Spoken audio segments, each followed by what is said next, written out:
peristiwa, pengalaman yang seringkali merusak damai kita.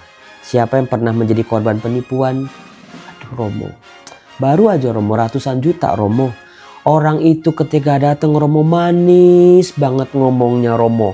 Wah rohani banget Romo. Dikit-dikit nyebut Tuhan, dikit-dikit nyebut Tuhan. Tapi Romo nipu. Makanya tadi ya Tuhan lepaskanlah aku daripada bibir dusta dan lidah penipu. Salam damai sejahtera saudara-saudara yang terkasih pencinta firman Tuhan. Berjumpa kembali dengan Bible Learning with Father Joseph. Saudaraku, bagaimana kabar Anda hari ini? Senang rasanya di akhir tahun ini, di bulan Desember, saya masih bisa menyapa Anda semua dimanapun Anda berada. Sekarang saya sedang ada di kota Yogyakarta. Dari kota ini saya mau mengirimkan doa khusus untuk Anda. Banyak sekali umat beriman, orang-orang Kristiani, pribadi-pribadi yang disentuh oleh kuasa Tuhan sedang mengharapkan nafkah yang baik, pekerjaan yang layak. Tuhan Yesus, Engkau tidak akan membiarkan hamba-Mu ini meminta-minta. Izinkan dengan iman percaya kami, Kau buka rejeki-rejeki kami. Kau limpahkan berkat-berkat-Mu untuk hidup kami, untuk keluarga kami. Tuhan izinkanlah pulihkan rejeki banyak orang. Buka pekerjaan-pekerjaan buat mereka. Buka rejeki-rejeki untuk mereka. Dalam nama Bapa dan Putera dan Roh Kudus. Amin. Saudara-saudaraku, seneng deh kalau saya tuh paling seneng sejak di Roma, sejak di Filipina, itu paling seneng kalau masuk bulan Desember. Betul nggak? Betul Romo. Bukan cuman suasananya udah Natal banget, apalagi di Manado, di Medan itu wah udah sibuk sama Natal-Natal. Di mall-mall hiasannya juga bagus-bagus, lampu-lampu dekorasi Natal di mana-mana. Di rumah Anda, ingat ya, coba kita siapkan Natal kita dengan sungguh-sungguh. Saudara-saudaraku, mumpung nih ya, mumpung masa Advent masih di awal-awal, saya ingatkan betul-betul fokus, persiapkan kelahiran Sang Juru Selamat. Jangan biarkan kita diprank lagi sama si jahat. Jangan biarkan si jahat ini, si iblis ini mengecoh kita lagi seperti tahun-tahun sebelumnya. Jangan kasih sedikit pun peluang buat si iblis untuk goda kita lagi. Gak apa-apa, pelan-pelan aja, sedikit-sedikit, gak kelihatan, gak ketahuan, cuek aja, masa bodoh, ini kan hidupmu, kamu yang ngatur, tahu-tahu gejebrak, jatuh lagi, jatuh lagi, jatuh lagi. Sehingga nanti di malam Natal orang-orang udah pada makan bersama sama keluarganya, orang-orang nyanyi malam kudus, orang-orang dekor rumahnya dengan indah, penuh damai, persaudaraan, orang-orang mengucapkan selamat Natal. Tapi kalau kita jatuh lagi dalam bujukan si iblis, nanti kita akan berpikir apa di malam Natal?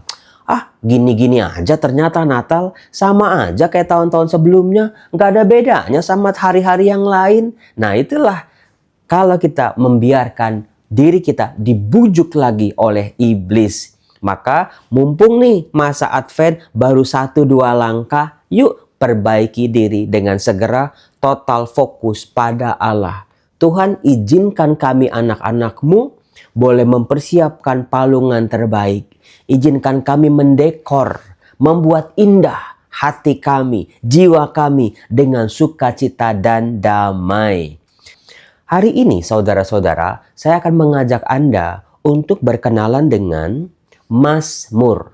Di minggu Advent pertama ini, saya akan memperkenalkan kepada Anda Mazmur-Mazmur istimewa. Kenapa saya sebut istimewa? Karena indah, karena ada kaitannya banget sama hidup kita. Karena Mazmur ini saudara-saudara betul-betul berbicara tentang diri kita. Bukan sekadar untuk orang-orang Israel 3.000, 2.000 tahun yang lalu. Tapi Mazmur ini memang ditulis juga dengan inspirasi Roh Kudus juga untuk kita. Ya, untuk saya dan untuk Anda yang sedang hidupnya lagi nggak ada damai Romo. di rumah adanya perang. Saya pikir kalau berita perang gitu ya cuman ada di TV-TV. Gak usah jauh-jauh Romo, di rumah saya setiap hari perang Romo. Ngomongnya pada tinggi-tinggi, gak ada kasih, gak ada pengampunan. Semuanya melihat kelemahan, kekurangan, kesalahan masing-masing pihak. Perang Romo, gak ada damai. Kalau begini terus, bagaimana Natal mau hadir dalam keluarga saya? Jangan-jangan Natal nanti di keluarga saya cuma numpang lewat gitu aja Romo. Gak masuk. Undang Tuhan Yesus masuk dalam rumah kita, dalam keluarga kita. Kalau Anda buka kitab Mazmur, ada berapa bab kitab Mazmur? Coba tolong ditulis. Ada 150 bab Romo, kitab paling panjang dalam kitab suci kita. Kan kalau kitab-kitab lain kan ya paling 50 bab, paling 24 bab gitu ya, paling ya 42 bab gitu. Tapi kalau kitab Mazmur ada 150 bab. 150 Mazmur-Mazmur dengan aneka macam intensi, isinya pergulatan orang-orang beriman. Dalam kitab Mazmur, kita bisa menemukan misalnya ada nyanyian syukur. Jadi kalau kita lagi dapat rejeki, kita lagi dapat berkat, ya kita dibantu oleh kitab Mazmur. Bagaimana sih bersyukur dan berterima kasih kepada Tuhan itu bagaimana? Silakan buka-buka kitab Mazmur, bernyanyi bersama kitab Mazmur. Ketika kita sedih kehilangan, kita dipojokkan, kita diinjak-injak, kita merasa diri kita nggak berharga. Itu juga ditemukan dalam kitab Mazmur. Silakan menangislah, merataplah, berharaplah dalam penderitaan kita bersama kitab Mazmur. Nah, saudara-saudara, dalam kitab Mazmur ini, izinkan saya mengajak Anda semua mempersiapkan masa Advent ini dengan kitab Mazmur yang akan dibacakan dalam Mazmur-Mazmur tanggapan sepanjang bulan Desember. Saudara-saudara yang terkasih, kalau Anda buka kitab Mazmur Anda, coba buka. Setelah Anda temukan Mazmur paling panjang, itu Mazmur 119. Panjang sekali. Ini ya, ini Mazmur 119. Coba kalau saya balik, 1 halaman, 2 halaman, belum selesai itu. Terus baru di halaman berikut baru selesai dia. Mazmurnya sangat amat panjang. Nah yang menarik, setelah Mazmur 119 yang sangat panjang itu, kita diperkenalkan dengan Mazmur-Mazmur pendek. Yang kalau Anda, saya yakin anak-anak muda langsung bisa hafal. Anda kalau mau niat betul-betul bisa ngafalinnya. Nggak susah untuk bacanya, nggak susah untuk ini mau kemana sini, banyak banget ayatnya sampai bingung Mazmur ini bicara apa. Kalau Anda buka Mazmur 120, Mazmur 121, Mazmur 122, Mazmur 123, Mazmur 124, Mazmur 125, Mazmur 126, 127, 128, 129, 130, Anda lihat? Kalau tadi Mazmur 19 aja sampai berhalaman-halaman. Kalau Mazmur-Mazmur yang tadi saya sebut itu semuanya ada di halaman yang sama. Itulah yang saya sebut dengan koleksi Mazmur-Mazmur pendek.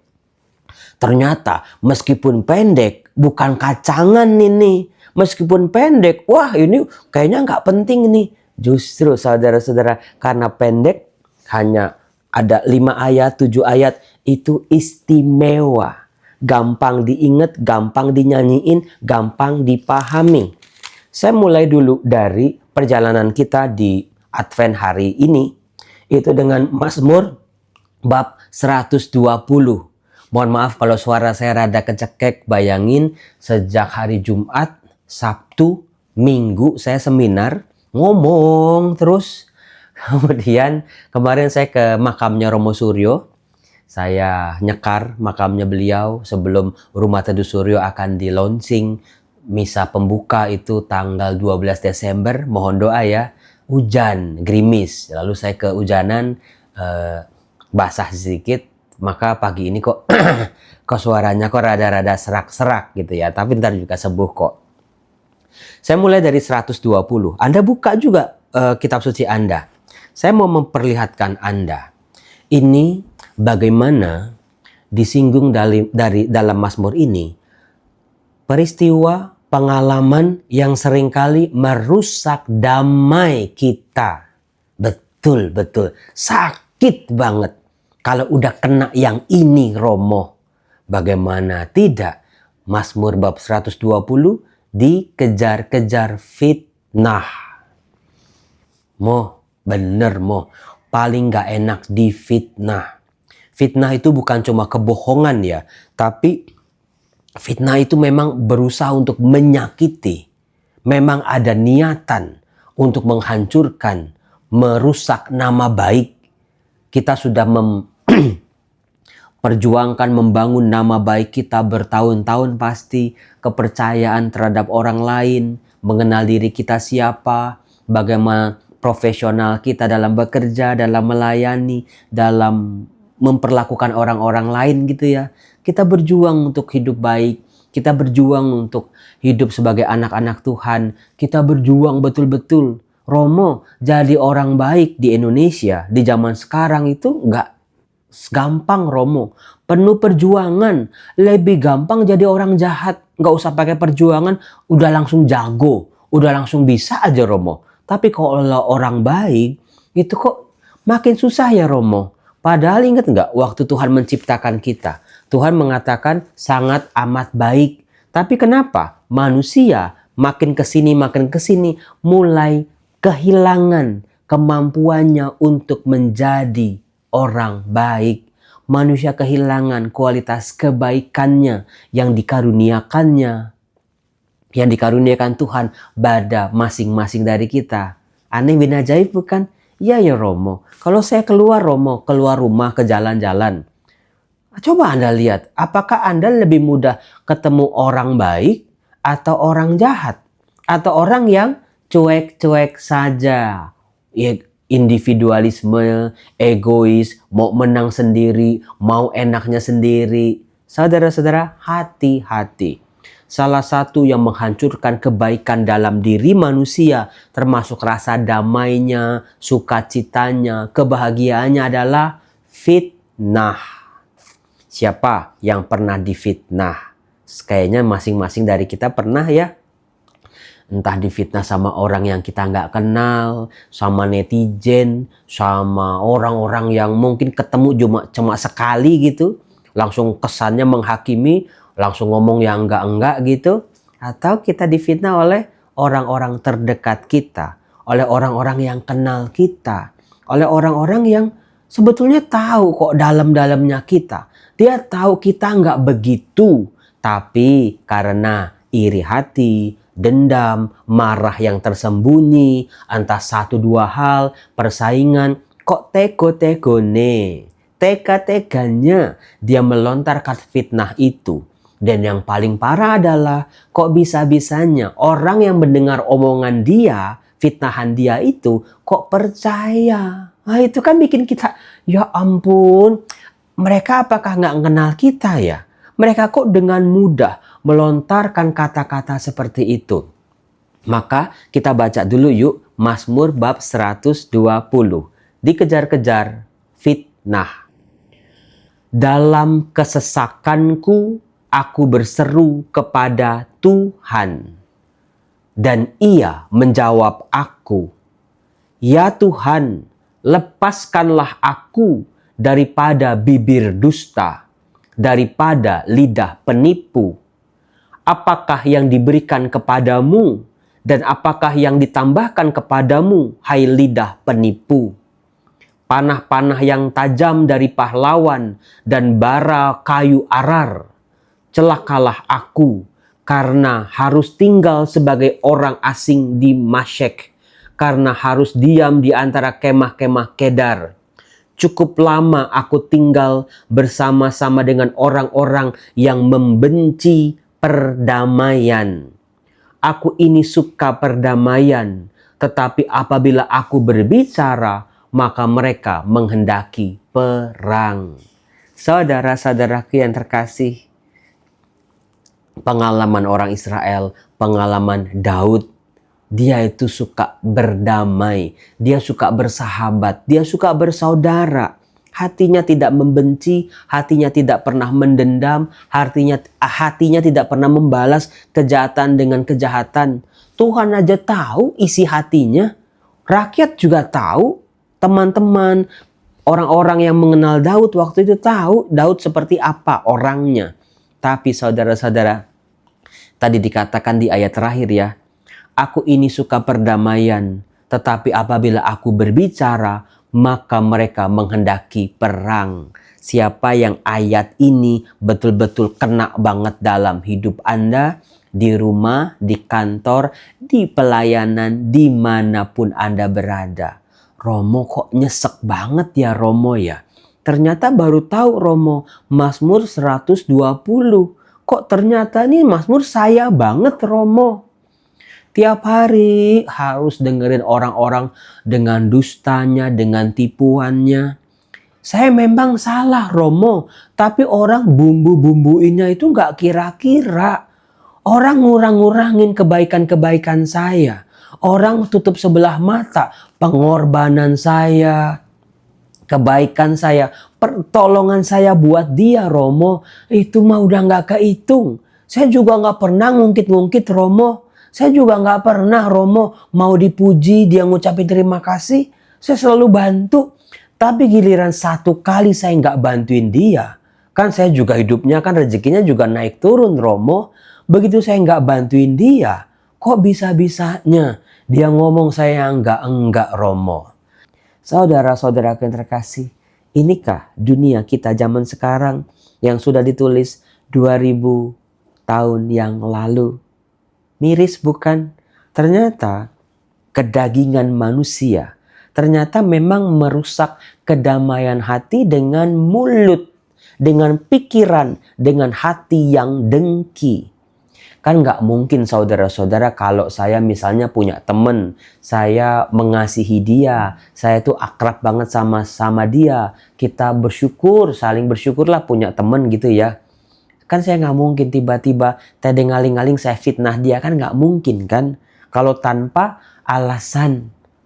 Maka dari itu saudara-saudaraku yang terkasih, seringkali dikatakan tadi fitnah itu seperti panah-panah para pahlawan yang datang dari kiri, dari kanan, dari belakang, dari atas, dari bawah. Siapa yang pernah mengalami seperti itu? Romo kok ini saya banget Romo. Jadi pengen nangis. Apalagi penipuan. Siapa yang pernah menjadi korban penipuan? Aduh Romo. Baru aja Romo ratusan juta Romo. Orang itu ketika datang Romo manis banget ngomongnya Romo. Wah rohani banget Romo. Dikit-dikit nyebut Tuhan, dikit-dikit nyebut Tuhan. Dia ke gereja sini, dia pelayanan di sini. Dia itu wah mau bantuin saya Romo. Dia itu penuh kasih, dia sering bantu orang. Pokoknya manis semanis madu. Tapi Romo nipu. Makanya tadi ya Tuhan lepaskanlah aku daripada bibir dusta dan lidah penipu. Saya aja gini-gini sering banyak banget ditipu kok. Maka saya nggak pernah mau tuh buka DM, direct message di Instagram. Itu isinya itu saya nggak bisa bedain mana yang betul-betul minta bantuan, mana betul-betul nipu. Karena manis, betul-betul bisa main drama, bisa dengan segala tipu muslihatnya. Sampai ya Tuhan kok tega ya, kok tega. Maka tadi dikatakan, apakah yang diberikan kepadamu, apakah yang ditambahkan kepadamu hai lidah penipu. Seringkali si penipu ini suka ngurang-ngurangin, suka nambah-nambahin, tidak berkata jujur. Saudara-saudara yang terkasih, ternyata ketidakjujuran yang merusak rasa damai kita, kebaikan kita, cinta kita. Nah, sekarang mulai muncul di awal masa Advent ini, yuk kita jujur. Singkirkan kebiasaan tipu-tipu dengan pasangan hidup, dengan orang tua, dengan anak-anak, dengan kerabat, di pekerjaan. Tipu-tipu itu udah bukan gayanya Tuhan. Tipu kita hari ini adalah malapetaka kita di kemudian hari. Mungkin hari ini orang nggak tahu. Mungkin orang bisa dibohongin kalau kita tipu-tipu, dusta-dusta gitu ya. Tapi sadarlah, itu akan menjadikan celaka buat hidup kita di kemudian hari. Saya yakin Anda keluarga-keluarga muda pasti nggak mau keluarga kita hancur, bukan? Nggak mau dong Romo, jangan. Biasakanlah jujur dengan pasangan. Biasalah terbuka. Pikirannya terbuka, hatinya terbuka. Kalau memang maunya ini katakan, jangan pengandaian. Banyak keluarga-keluarga nggak bahagia karena hidupnya penuh dengan pengandaian. Suami saya juga nanti ngerti, istri saya juga harusnya ngerti nih. Kok nggak ngerti juga? Anak saya harusnya ngerti nih. Kok nggak ngerti juga? Orang tua harusnya ngerti dong. Masa nggak ngerti juga? Ya kalau nggak pernah dikatakan, nggak pernah terbuka, hidupnya main sandiwara, ya gimana orang lain bisa ngerti? Diri kita aja juga kadang-kadang nggak ngerti sama diri kita sendiri kok. Apalagi ngarepin orang lain ngerti pikiran perasaan kita. Maka keterbukaan menjadi kunci. Kejujuran menjadi jalan keluarnya.